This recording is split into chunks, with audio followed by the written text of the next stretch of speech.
Well, I'm Sally Kidall, and I'm a site-responsive environmental artist. I studied sculpture, and I've evolved into my practice much more into working outside or creating vast works in interesting old buildings or a lot of outdoor sort of landscapes and sort of industrial places, a bit of my speciality, and quarries. That's another area I like to engage with. Well, this work is a kind of new development that I've been evolving over the last 2 or 3 years.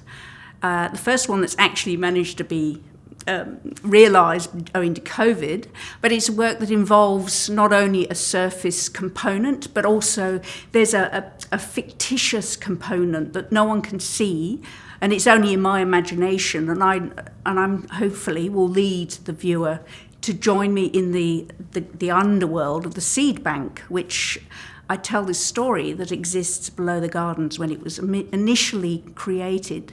So I offer you an access into that fictitious world. So it has 2 sides to my projects: a virtual world, which is underneath, and a physical element floating on the water in the reservoir. And I'll offer some video action for you to visit my underground world, plus a website where you can understand a little bit more about how important seed banks are. So I've simply called the work Seed Bank. Now, I've shown in Eden Gardens a few times now, and I've always been fascinated by that reservoir. For me, it's always been like an access to the underworld.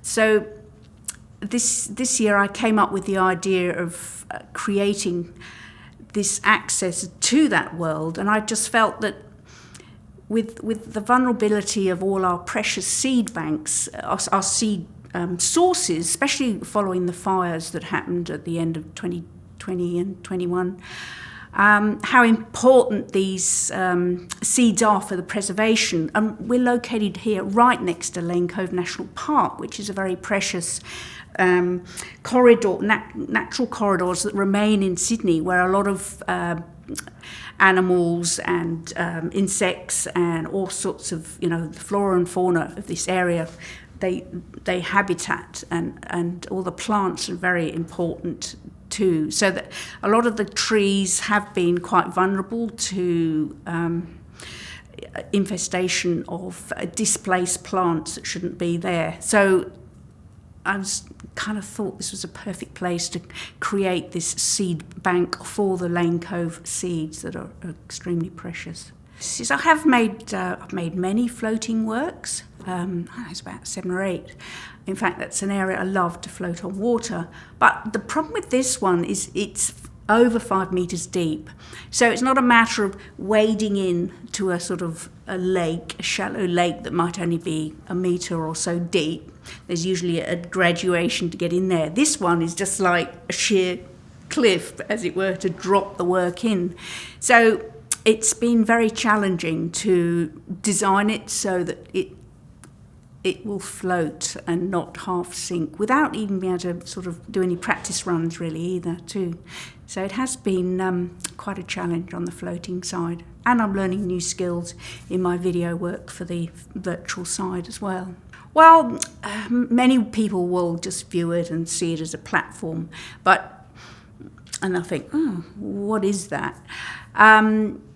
I hope, hopefully, that some people will engage with it and use their imagination, because I'm a great advocate for people to keep their imagination alive and take themselves down into my virtual world, which I have, offered links to my website to feed that idea.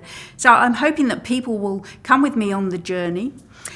I'd like them to reflect on why we need seed banks. Do they understand that this precious corridor of National Park is incredibly precious?